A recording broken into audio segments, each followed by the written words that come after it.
اور اے مسلمانوں تم جہاں کہیں بھی ہو اپنا چہرہ اسی کی طرف کیا کر لو؟ پھیر لو. یا نہ ہے نا حیث ما کنتم فولوا وجوہکم شطرہ، تم جہاں بھی رہو اپنا چہرہ کس کی طرف پھیر لو؟ کعبہ کی طرف. اس آیت کریمہ میں اللہ تبارک و تعالی نے کیا فرمایا کہ تم مسلمانوں پر مسجد حرام کی طرف منہ کرنا کیا ہو گیا؟ فرض ہو گیا. خواہ وہ کسی جگہ ہو، اگر کوئی شخص بیت المقدس میں بھی ہو تو اس پر بیت اللہ کی طرف منہ کرنا کیا ہے؟ فرض ہے.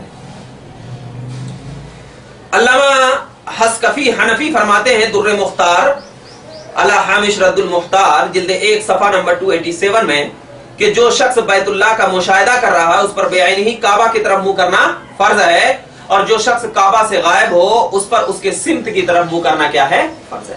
یعنی اگر جو شخص مسجد حرام میں ہے تو اس کو کس طرف منہ کرنا چاہیے؟ ایک دم جو کعبہ ہے اس کی طرف کرنا چاہیے. اور جو شخص ہندوستان، پاکستان یا کہیں بھی ہو تو اس کی جہت کیا ہے، اس کی سمت کیا ہے، اس کی طرف منہ کر کے نماز پڑھنی چاہیے. اب ذرا نماز میں یہ خیال رکھنا چاہیے کہ کیا ہے؟ خشوع اور خضوع. خشوع اور خضوع انہ الحق من ربہم ان الذین اوتوا الکتاب لا یعلمون، اور بے شک اللہ جانتا ہے جو وہ حق کو چھپاتے ہیں. وہ لوگ کیا کرتے ہیں؟ حق کو چھپاتے ہیں. اس میں کیا ہے؟ اللہ تبارک و تعالی جانتا ہے. تو مطلب یہ ہے کہ سب سے پہلے جو ہم قبلے کی طرف منہ کر رہے ہیں تو اس میں نماز میں یہ حالت ہونی چاہیے کہ ہمارا ذہن و دماغ کیا ہے؟ بالکل سجدگاہ کی طرف ہو اور ہمارا چہرہ کیا ہے؟ قبلے کی طرف ہو. تو اسی بنیاد پر اور خشوع و خضوع کے ساتھ ہم کیا ہے؟ بالکل پیروی کرتے رہے، نماز پڑھتے رہے. یہی نماز میں ہمارا کیا ہے؟ ضروری ہے. کیونکہ اللہ تبارک و تعالی نے دوسری جگہ آیت کریمہ میں فرمایا سورہ مومنین آیت نمبر 102 میں قد افلح المؤمنون الذین هم فی صلاتهم خاشعون. مومن وہی کامیاب ہوگا جو کیا ہے؟ اپنی نمازوں میں کیا ہے؟ خشوع اور خضوع کے ساتھ نماز پڑھا کرتا ہے. تو بہتر یہ ہے کہ بعض لوگ کیا ہے؟ ایسا اوپر دیکھ کے نماز پڑھتے ہیں، بعض لوگ ایسا نماز پڑھتے ہیں، بعض لوگ ایسا نماز پڑھتے ہیں، بعض پھیلا کے نماز پڑھتے ہیں. تو خشوع اور خضوع کیا ہے؟ بالکل ادب و احترام کے ساتھ سر کو جھکا کر بالکل قبلے کی طرف منہ کر کے اپنے چہرے کو یہ کر کے نماز کو پڑھنا چاہیے. یہی کیا ہے؟ ہمارے لیے بہتر اور صحیح طریقہ ہے. اب ذرا دیکھیے، بے شک اللہ تعالیٰ نے کیا فرمایا کہ اہل کتاب کو علم ہے، اہل کتاب کو علم ہے کہ اپنے رب کی طرف سے وہ کیا ہے؟ حق ہے. یعنی کیا ہے؟ دیکھیے اللہ تعالیٰ نے کیا فرمایا. اللہ تعالیٰ نے یہ فرمایا کہ ان الذین اوتوا الکتاب لا یعلمون انہ الحق من ربہم. یعنی اللہ تبارک و تعالیٰ کی جانب سے یہ کیا ہے؟ قبلے کا پھرنا کیا ہے؟ حق ہے. اہل کتاب کو یہ علم تھا کہ ان کی طرف سے یہ جو چیز آئی ہے، پیروی جو ہوئی ہے وہ کیا ہے؟ حق ہے. کیسے؟ یعنی یہود و نصارہ کو یہ علم تھا کہ تحویل قبلہ کا یہ حکم ہے ان کی رب کی طرف سے، پھر بھی یہ علم ہے. تو اس پر میں ایک اعتراض ہوتا ہے کہ جب ان کو علم تھا تو اس نے نافرمانی کیوں کی ہمارے رسول صلی اللہ علیہ وسلم کی؟ کیوں نافرمانی کی؟ کیسے علم ہوگا حالانکہ یہ دین میں سے تو نہیں تھا؟ تو اس کا جواب یہ ہے کہ ان کو اپنی کتاب سے یہ علم تھا کہ سید محمد صلی اللہ علیہ وسلم کیا ہے؟ نبی برحق ہے، یعنی اللہ کے حق پسند نبی ہیں، اور جو حق پسند نبی ہوا کرتا ہے وہ کبھی جھوٹ نہیں بولا کرتا ہے، اور یہ اللہ کی طرف سے اس کی طرف وحی آتی ہے. ٹھیک ہے؟ ایک تو یہ جواب. دوسرا جواب یہ ہے کہ ان کو اپنے دین سے یہ معلوم تھا، یعنی ان کے دین میں بھی یہ معلوم تھا کہ ایک حکم کیا ہے؟ نسخ کرنے والا ہوتا ہے، ایک حکم منسوخ ہوتا ہے. تو ناسخ و منسوخ ان کے دین سے تھا، اسی لیے اہل کتاب کو یہ علم تھا کہ یہ کیا ہے؟ تحویل قبلہ کا حکم کیا ہے؟ ناسخ ہے، منسوخ ہو چکا ہے. ناسخ و منسوخ میں یہ.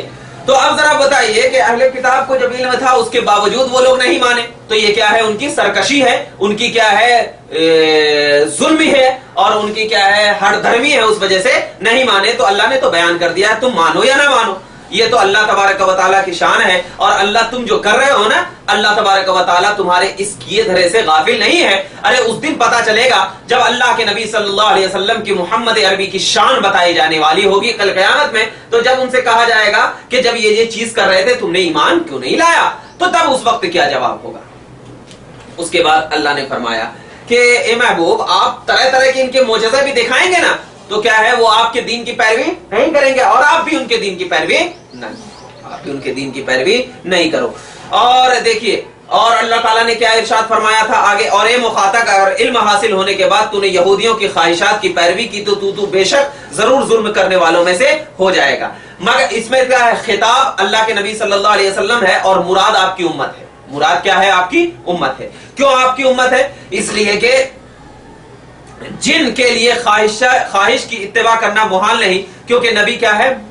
نبی کیا ہے؟ معصوم ہوا کرتے ہیں، اور معصوم جو ہوا کرتا ہے اس سے کوئی گناہ سرزد نہیں ہوا کرتا ہے. تو یہاں پر اگر نبی کے لیے خطاب مان لیا جائے گا تو پھر کیا ہو؟ نبی پاک صلی اللہ علیہ وسلم کا ظالم ہونا، گنہگار ہونا لازم ہو جائے گا، جو بہت ساری آیت کریمہ کے خلاف ہے. جیسے کہ اللہ نے فرمایا واللہ یعصمک من الناس، اے محمود آپ کو لوگوں کے کیا ہے اس گناہ سے کیا کرے گا؟ بچائے گا اللہ تبارک و تعالیٰ. تو یہاں پر بھی کیا ہے؟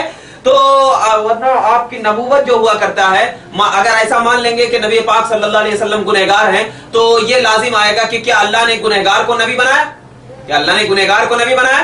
تو ایسی بہت ساری آیت کریمہ ہیں جس میں بظاہر تو خطاب نبی پاک صلی اللہ علیہ وسلم کے لیے ہے، لیکن کیا ہے وہ مراد وہاں پر کیا ہے؟ ان کی امت ہے. تو مطلب اس آیت سے یہ بھی ثابت ہو گیا کہ اگر کوئی جانکار ہو اور جان بوجھ کر کے اس کے بعد وہ گناہ کر رہا ہو تو اب کیا ہے؟ اس کو زیادہ عذاب دیا جائے گا. اسی لیے علماء اگر کسی چیز کو جان رہے ہوں اور اس کے باوجود وہ جان بوجھ کر کے گناہ کر رہے ہوں تو اب کیا ہے؟ ان کو زیادہ گناہ ہوگا اور اس گناہ میں وہ زیادہ کیا ہو جائیں گے؟ مبتلا ہو جائیں گے. اسی بنیاد پر ہم کو چاہیے کہ کیا ہے؟ ہم ان چیزوں سے پرہیز کریں. اور اللہ تعالیٰ کا ارشاد ہے جن لوگوں کو ہم نے کتاب دی ہے وہ اس کو اس طرح پہچانتے ہیں جس طرح وہ اپنے بیٹوں کو پہچانتے ہیں. یعنی یہودی جو ہے یہ غافل نہیں ہے، جاہل نہیں ہے، بلکہ یہ تو ایسے ہیں کیا ان کو جانتے ہیں، پہچانتے ہیں، ان پر عمل کیا کرتے ہیں، ان کی پیروی کیا کرتے ہیں، سب کچھ جانتے ہیں. تو بتایا جاتا ہے کہ یہاں پر جو فرمایا گیا کہ وہ تو پہچانتے ہیں، یعنی تحویل قبلہ، ان چیزوں کو، تمام چیزوں کو کیا تھا؟ اس کو معلوم تھا. اب یہاں پر بتایا جا رہا ہے کہ حضرت